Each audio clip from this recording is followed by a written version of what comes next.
Salam alaikum wa rahmatullahi wa barakatuh.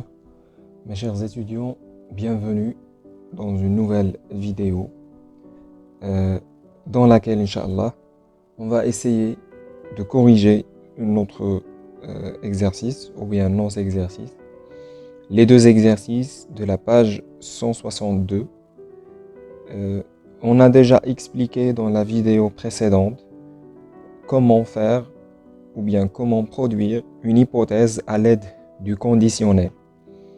Alors quand je parle de la production d'une hypothèse à l'aide du conditionnel, je souligne qu'on doit utiliser le mode conditionnel.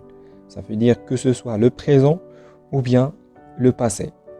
Le conditionnel présent ou bien le conditionnel passé. Quand je veux produire une hypothèse, je dois trouver le verbe présent dans l'hypothèse conjugué au mode conditionnel.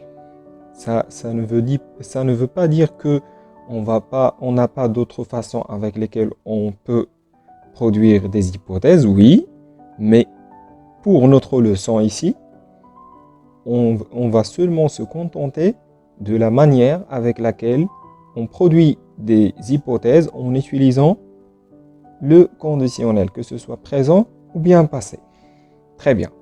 Alors, dans votre exercice ici premier, vous avez comme question, élabore les énoncés qu'on peut employer dans les situations suivantes. Ça veut dire, nous avons les situations et on doit remplir la case, ou bien les cases, la colonne des énoncés. Très bien. Ce qu'on fait en classe, toujours pour produire que ce soit des énoncés ou bien des situations, on essaye de retirer les mots-clés. Ça veut dire les mots qui vont nous aider pour produire les énoncés. On prend ici un feutre et on essaie de lire la situation et en même temps d'extraire le mot-clé. Premièrement, un enquêteur donne une hypothèse pour expliquer l'entrée du voleur à l'usine. Très bien. Alors nous avons celui qui parle, c'est un enquêteur. Il parle de quoi? De l'entrée du voleur à l'usine. Très bien. Et bien sûr, c'est une hypothèse. Ça veut dire ce n'est pas correct. Ce n'est pas exactement. Ça veut dire sa parole qu'il va dire, ce n'est pas la chose exactement comment elle est faite. Ça veut dire pas la manière avec laquelle le voleur est entré à l'usine exactement. Ça reste toujours une hypothèse. On doit la vérifier. On doit savoir est-ce qu'elle est correcte ou non.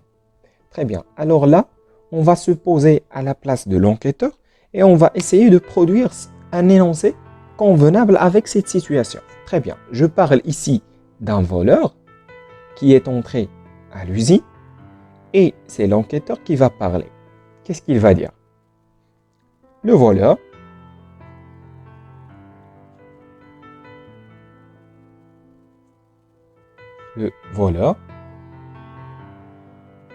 serait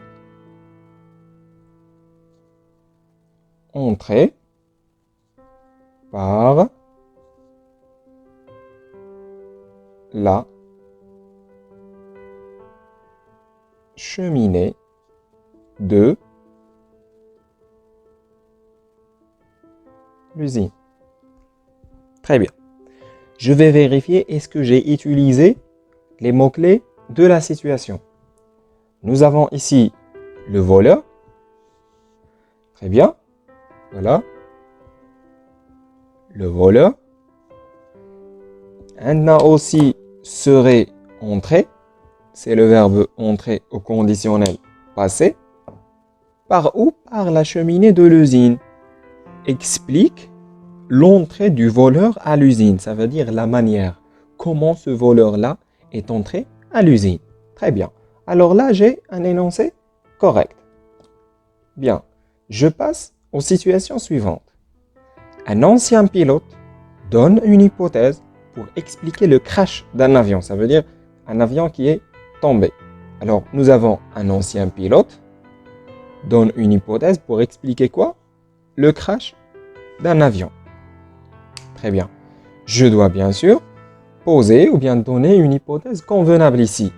Le crash d'un avion qui parle, c'est le pilote. Alors, je commence ma rédaction. Le pilote, quand je parle des énoncés, je parle bien des répliques. Ça veut dire quelque chose qui est dit. Alors, on va mettre ici des guillemets. Le pilote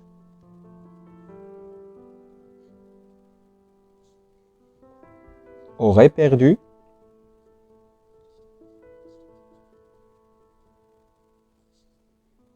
l'équilibre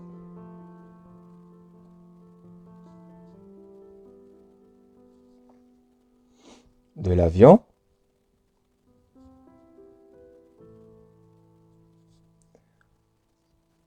vu le mauvais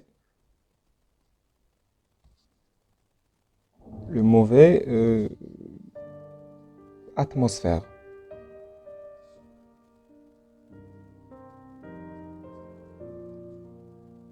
Le mauvais atmosphère. Ça veut dire la mauvaise situation de la météo. C'est clair? Alors ici, c'est un autre pilote ancien. Ça veut dire plus expérimenté qui parle ici. L'expérience ici qui parle. C'est un ancien pilote qui parle d'un autre pilote durant le crash d'un avion. Qu'est-ce qu'il a dit? Le pilote aurait perdu. Voilà, le pilote aurait perdu. Nous avons la liaison entre le crash d'avion. Ici, c'est avec la liaison de l'énoncé avec le crash d'avion, c'est le pilote.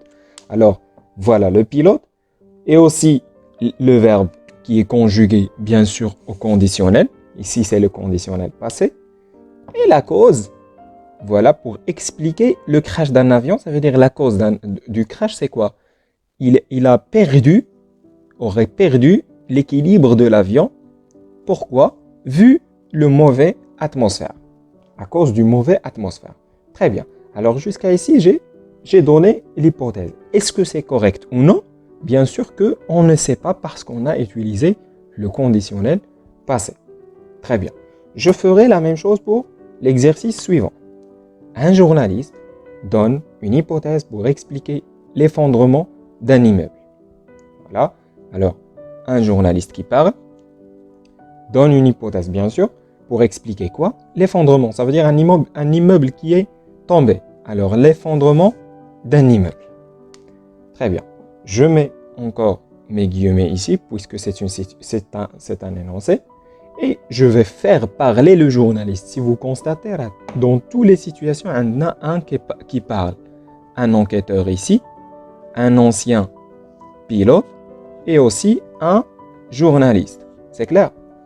Alors, le journaliste ici va parler de quoi? De l'effondrement de l'immeuble. Qu'est-ce qu'il va dire? En utilisant encore le conditionnel. Alors, je dirais que. Très bien. Voilà mon conditionnel et voilà le pronom relatif au journaliste. Je dirais que l'immeuble, avec deux M, l'immeuble, je dirais que l'immeuble était ancien. Voilà. Je dirais que l'immeuble était ancien. Ça veut dire, vu l'ancienneté de l'immeuble, c'est pour cela il est tombé. Très bien. Je vérifie. Voilà, j'ai le « je » qui est relatif au journaliste qui parle. Et aussi, j'ai le verbe dire au conditionnel. Mais cette fois-ci, c'est le conditionnel présent. C'est correct parce que moi, je parle du mode de conditionnel. Ça veut dire les deux temps, que ce soit conditionnel présent ou bien passé. Très bien. Je passe. La police donne une hypothèse pour expliquer le suicide d'un adolescent. Qui parle ici? La police. De quoi il parle? Expliquer le suicide d'un adolescent. Très bien. Et ça reste toujours une hypothèse. Voilà, c'est la police qui parle. Très bien. Qu'est-ce qu'il va dire? Le suicide, ça veut dire un adolescent qui s'est tué lui-même. Ça veut dire aucune personne ne l'a tué, mais un adolescent, vous connaissez bien, c'est à votre âge, entre les 11 ans et les 18 ans. C'est clair? Alors, un adolescent qui s'est suicidé, la police va nous expliquer comment, ou bien pourquoi il s'est suicidé, ou bien je ne sais pas, il va poser ou bien il va donner une hypothèse. Alors, qu'est-ce qu'il va dire? J'ouvre les guillemets. Aucune trace de balle, ni de couteau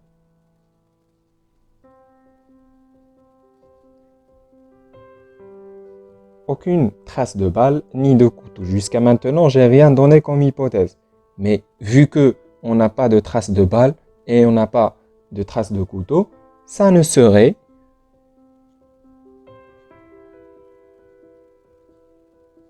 qu'un suicide.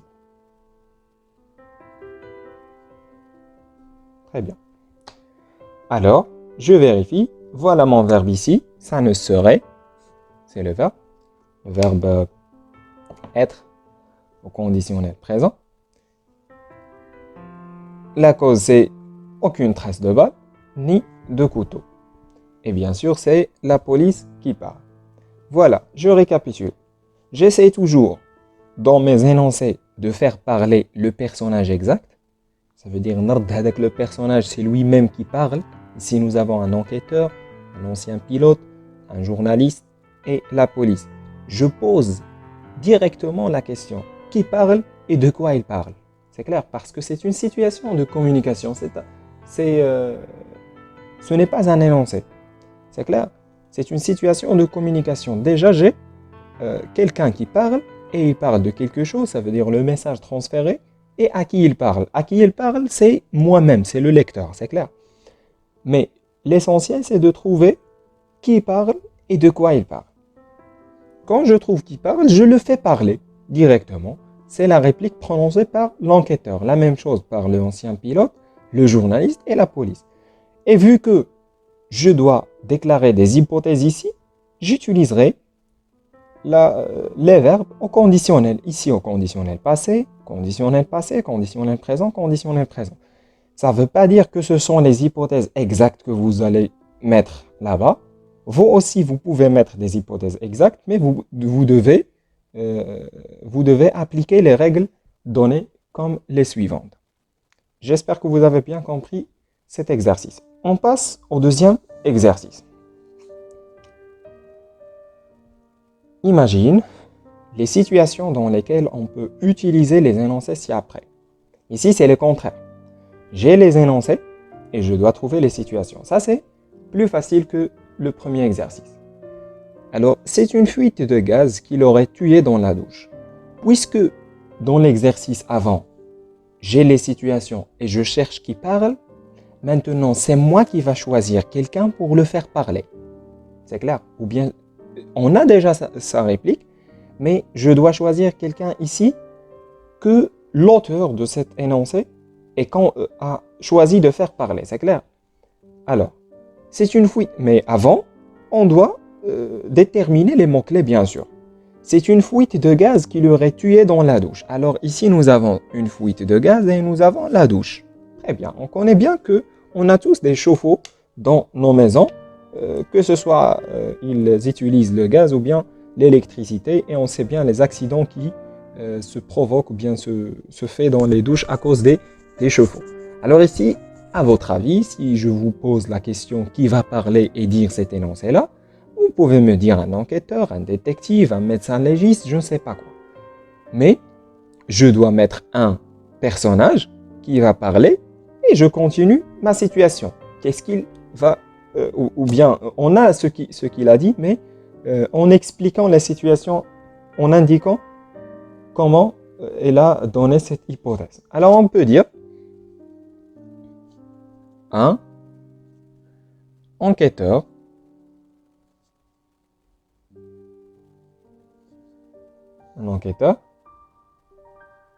donne une hypothèse pour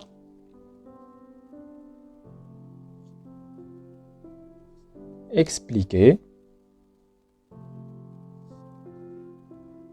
la cause de la mort d'un enfant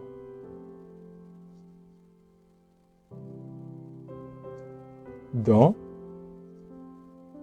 sa douche. Voilà. Un enquêteur donne une hypothèse pour expliquer la cause de la mort d'un enfant dans sa douche. Très bien. Je passe à l'énoncé suivant. L'excès de vitesse serait la principale cause de l'accident. L'excès de vitesse serait la principale cause de l'accident. Et comme vous le constatez ici, tous les énoncés, on a utilisé le conditionnel. Voilà le verbe tuer au conditionnel passé, serait le verbe être au conditionnel présent, et nous avons les deux mots-clés, nous avons l'excès de vitesse et l'accident. J'imagine ici que celui qui va parler, c'est un agent de police, et bien sûr, il va parler d'un accident qui s'est provoqué par exemple dans la route. Voilà, je vais essayer de élaborer ma situation et je vais dire un policier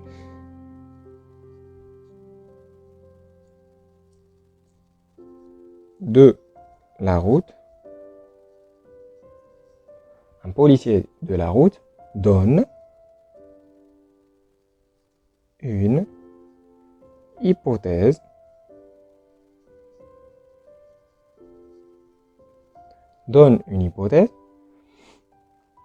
pour déterminer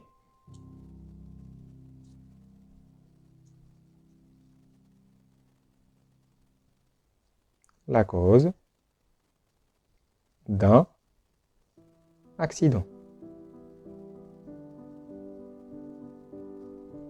Voilà. Je passe maintenant à l'énoncé suivant. Il y aurait au moins 2 personnes derrière le crime.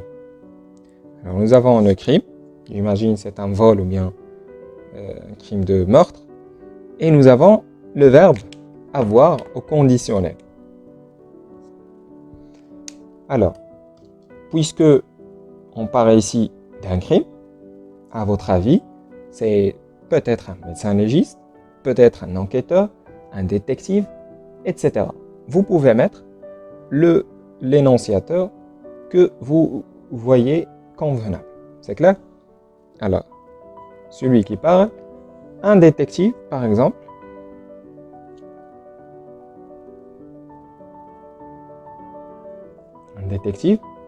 donne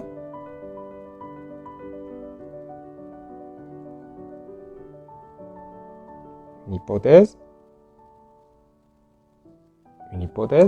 pour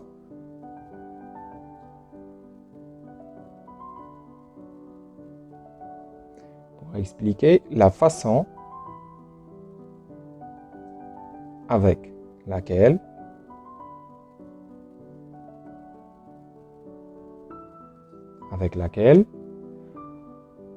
s'est fait le crime.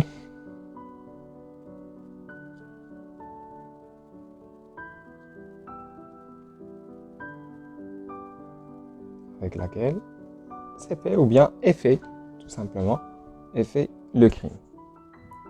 Je passe à l'énoncé suivant. Il serait mort d'une crise cardiaque. Nous avons une crise cardiaque et nous avons le verbe serait, c'est le verbe être conditionnel présent. Voilà. Il serait mort d'une crise cardiaque. Vous savez, la crise cardiaque, entre parenthèses, azma qalbiya. Alors, puisque ici nous avons le mot-clé crise cardiaque, je pense que celui qui va parler, c'est bien sûr un médecin légiste. Alors, on va dire un médecin légiste donne une hypothèse pour identifier la cause de la mort. Très bien. Alors voilà, j'espère, Inch'Allah, que vous avez bien vu ou bien vous apercevez bien votre exercice ici. Concernant cette feuille-là, je vais la prendre, bien, je vais lui prendre une photo et je vais vous l'annoncer. Concernant la compréhension, j'espère que vous avez bien retenu ceci et vous avez bien su comment faire, bien comment produire une hypothèse. C'est le tout. On a bien corrigé le premier exercice et le deuxième. Merci pour votre attention. À bientôt, Inch'Allah, dans une nouvelle vidéo. N'hésitez pas de me poser quelques questions si vous n'avez pas compris quelque chose. Merci beaucoup. À bientôt.